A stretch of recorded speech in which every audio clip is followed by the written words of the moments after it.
الحمدللہ رب العالمین والعاقبۃ للمتقین والصلاۃ والسلام علی سید الانبیاء والمرسلین وعلی آلہ الطیبین واصحابہ الطاہرین اما بعد فاعوذ باللہ من الشیطان الرجیم بسم اللہ الرحمن الرحیم ولمن خاف مقام ربہ جنتان آمنت باللہ صدق اللہ العظیم الصلاۃ والسلام علیک یا سیدی یا رسول اللہ وعلی آلک واصحابک یا سیدی یا نور اللہ۔ سامعین محترم، رمضان المبارک کے ان مقدس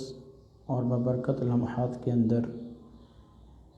ہم سب کو اپنا احتساب کرنا ہوگا کہ ہم لوگوں نے کیا کھویا اور کیا پایا ہے۔ ماہ مقدس کے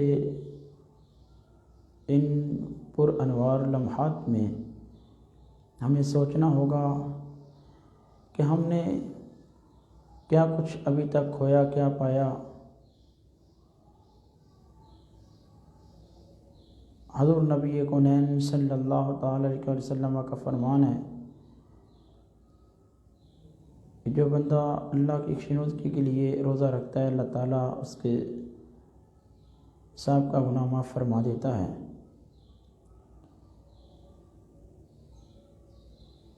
رمضان کے ان ببرکت لمحات میں یہ بات ذہن میں رکھیں، ایک ہم لوگ ہیں اور ایک ہمارے اسلاف تھے جنہوں نے زندگیاں گزاری۔ آپ دیکھیں جناب سیدنا صدیق اکبر رضی اللہ تعالی عنہ کی ذات پاک کو کہ آپ نے چڑیا کو دیکھتے ہیں باغات کے اندر، کبھی وہ اڑ کے ایک درخت پہ کبھی دوسرے درخت پہ جاتی ہے، کبھی ایک کا پھل کھاتی ہے کبھی دوسرے درخت کا پھل کھاتی ہے، تو آپ اس کا مخاطب کر کے کہتے ہیں اے چڑیا، کاش تو کتنی خوش قسمت ہے کہ کل قیامت کے روز تجھ سے ان نعمتوں کے بارے میں سوال نہیں ہوگا اور ابوبکر سے اس کے بارے میں سوال کیا جائے گا۔ یہ خوف خدا ہے۔ اور کبھی کہتے تھے کاش کہ ابوبکر ایک درخت ہوتا، کاٹ دیا جاتا تاکہ قیامت کے روز اس سے حساب نہ لیا جاتا۔ کبھی تنکا کو اٹھاتے تو کہتے کاش ابوبکر تنکا ہوتا کہ ابوبکر سے حساب نہیں لیا جاتا۔ یہ وہ شخصیات ہیں جن کے دلوں میں خوف خدا اتنا رس بس چکا تھا۔ ادھر دیکھیں دوسری جانب جناب سیدنا عمر فاروق رضی اللہ تعالیٰ عنہ کے حوالے سے کہ آپ تنکا کو پکڑتے ہیں، ہتھیلی پہ رکھتے ہیں، کہتے ہیں کاش عمر یہ تنکا ہوتا، اس سے قیامت کے روز حساب نہ لیا جاتا۔ اور کبھی کہتے اے عمر، کاش تو قابل ذکر شخصیت نہ ہوتا، اور کبھی یوں کہتے کہ کاش عمر تیری ماں نے تجھے جنم ہی نہ دیا ہوتا۔ یہ خوف خدا تھا صحابہ کا۔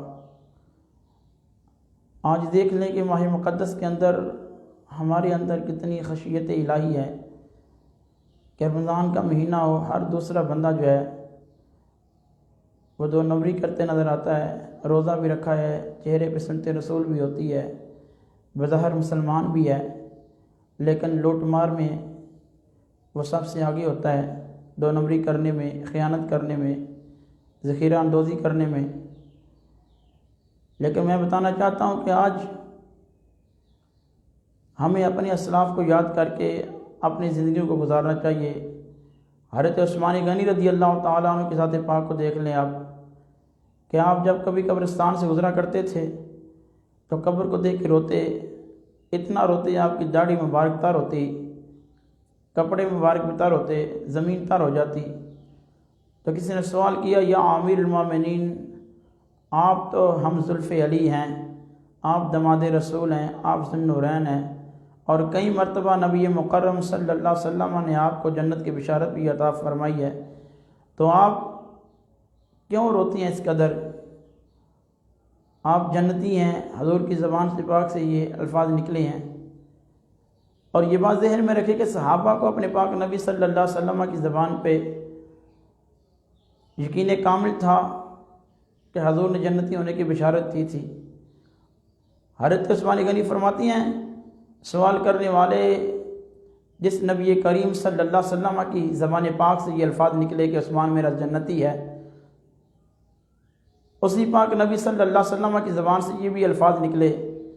کہ قبر جو ہے آخرت کی منزلوں میں سے پہلی منزل ہے، جو اس میں کامیاب ہوا وہ اگلی منزلوں میں اس کے لیے آسانی ہو جائے گی۔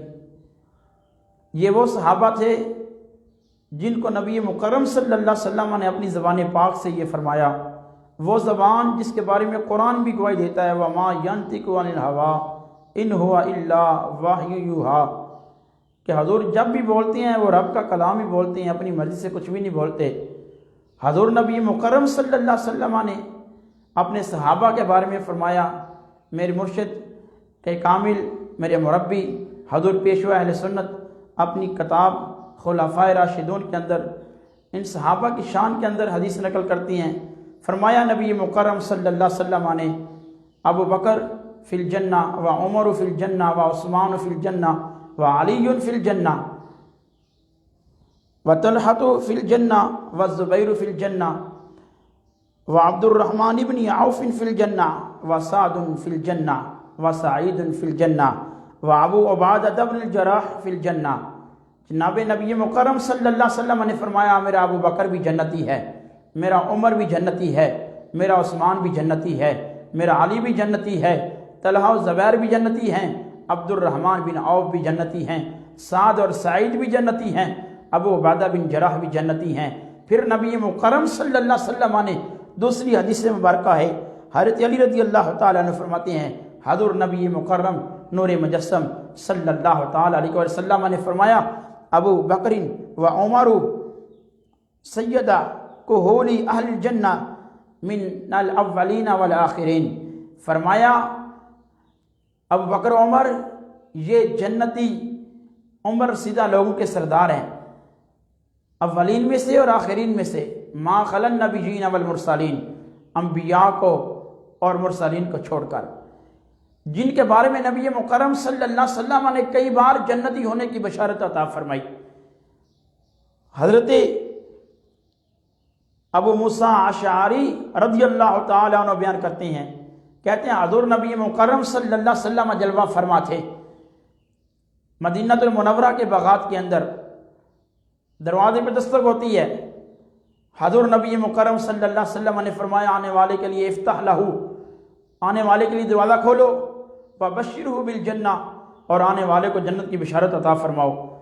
دروازہ کھولا گیا، آنے والے جناب ابو بکر تھے، ان کو خوشخبری دی گئی کہ اللہ کے نبی نے فرمایا آپ جنتی ہیں۔ جناب ابو بکر نے بھی اللہ کا شکر ادا کیا۔ اس کے بعد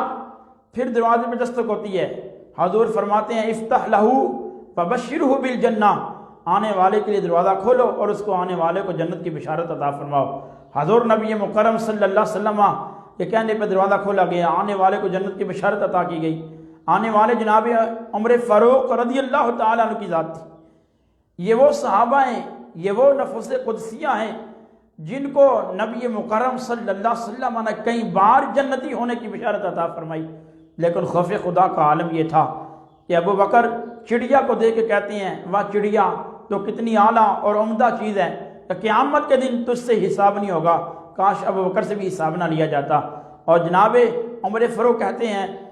کاش عمر تیری ماں نے تجھے جنم ہی نہ دیا ہوتا، کبھی تنکا پکڑتے ہتھیلی پہ رکھتے، کہتے کاش عمر تو یہ تنکا ہوتا، تجھ سے قیامت کے روز حساب نہ لیا جاتا۔ اور دوسری جانب ہم زلف علی دماد رسول ذو النورین حضرت عثمان غنی رضی اللہ تعالیٰ عنہ،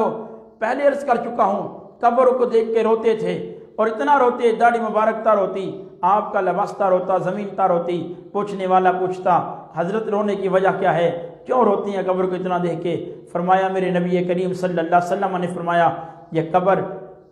آخرت کی منزلوں میں پہلی منزل ہے، جو اس میں کامیاب ٹھہرا اس کی اگلی منزلیں آسان ہو جائیں گی۔ میرے بھائی، ایک وہ لوگ تھے جن کو حضور کی زبان پہ بھی یقین کامل تھا جن کو حضور نے جنتی ہونے کی بشارتیں عطا فرمائی، پھر بھی ان کے اندر اتنا خوف خدا تھا۔ آؤ میں بتاتا ہوں، حضرت ابو عبیدہ بن جراح رضی اللہ تعالیٰ عنہ بکثرت یہ جملہ کہا کرتے تھے، یہ شام کے فاتح بھی ہیں، اور یہ جملہ کہا کرتے تھے، کاش میں ایک مینڈا ہوتا، لوگ ذبح کرتے، گوشت کھا جاتے، شوربہ پی جاتے، تاکہ ابو عبیدہ بن جراح سے قیامت کے دن حساب نہ لیا جاتا۔ آج ہم نے اپنا احتساب کرنا ہے کہ ہم کیسے اپنی زندگی گزار رہے ہیں۔ یہ رمضان کے پر انوار اور پر نور لمحات، ببرکت لمحات کو ہم کیسے گزار رہے ہیں۔ میرے بھائی، دنیا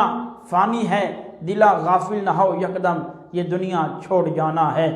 بغیچے چھوڑ کر خالی زمین اندر سمانا ہے۔ میرے بھائی، یہی دن ہے تجھے کہ رہوں سب سے بالا، ہو زینت نرالی ہو فیشن نرالا، جیا کیا کرتے ہیں یوں ہی مرنے والا، تجھے حسن ظاہر نے دھوکے میں ڈالا، مگر جی لگانے کی جگہ نہیں ہے، یہ عبرت کی جا ہے تماشا نہیں ہے۔ لمحہ فکریہ ہے ہمارے لیے کہ ہم نے اس ماہ مقدس کے ان بابرکت لمحات کو کیسے گزار رہے ہیں۔ کچھ لوگ سو کے گزار رہے ہیں اور کچھ لوگ کھا کے گزار رہے ہیں۔ میرے بھائی، یہ قرآن پڑھنے کا مہینہ تھا، یہ نماز پڑھنے کا مہینہ تھا، یہ عبادات کثرت کے ساتھ ادا کرنے کا مہینہ تھا۔ آج ہم لوگ اس میں کمائی کرنے کا مہینہ بنا لیا، اس کو کھانے کا مہینہ بنا لیا۔ لیکن آؤ میں تجھے بتاتا ہوں کہ حضرت نوح علیہ السلام، جنہوں نے 950 سال دنیا میں زندگی گزاری، اور آپ کے پاس ایک مکان بھی موجود نہیں تھا،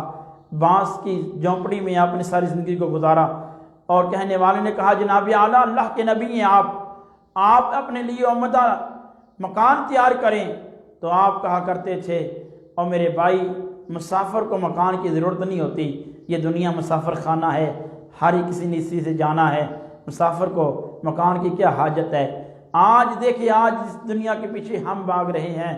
جس دنیا کو ہم اکٹھا کر رہے ہیں، ماہ مقدس کا مہینہ بھی ہو اور ہم دنیا داری کے کاموں میں مشغول ہوں، آج جمعۃ المبارک بھی ہے، لہذا یاد رکھیں کہ یہ دنیا فانی ہے، یہاں سے جانا ہے۔ نہ اے مال خزانے تیرے، نہ اے حسن جوانی تیری، جس دا مال اسے لے جانا، تینوں ایویں ہرس ودیری، تے کسے نال وفا نہ کیتی، اس دنیا بے اعتباری، سارا کچھ چھڈ چھڈا کے اسا جا وڑنا وچ ٹیری۔ میری عزیزان مان، بات یہاں ختم نہیں ہوتی ہے، انسان کو اپنا محاسبہ کرنا ہوگا، میں نے کتنی نیکیاں کی ہیں اور کتنے برے اعمال کیے ہیں، کتنے جھوٹ بولے ہیں، کتنی بددیانتی کی ہے، کتنی دو نمبری کی ہے۔ انسان کو اپنا محاسبہ کرنا ہوگا۔ اللہ تعالیٰ سے دعا ہے کہ اللہ رب العالمین اپنے پاک نبی کے صدقے ان پروپکار اور پر نور بابرکت لمحات کے اندر ہمارے گناہوں کو معاف فرما کے اللہ تعالیٰ اس مہینے کو ہمارے لیے بخشش کا سامان بنائے۔ وما علیہ الا البلاغ۔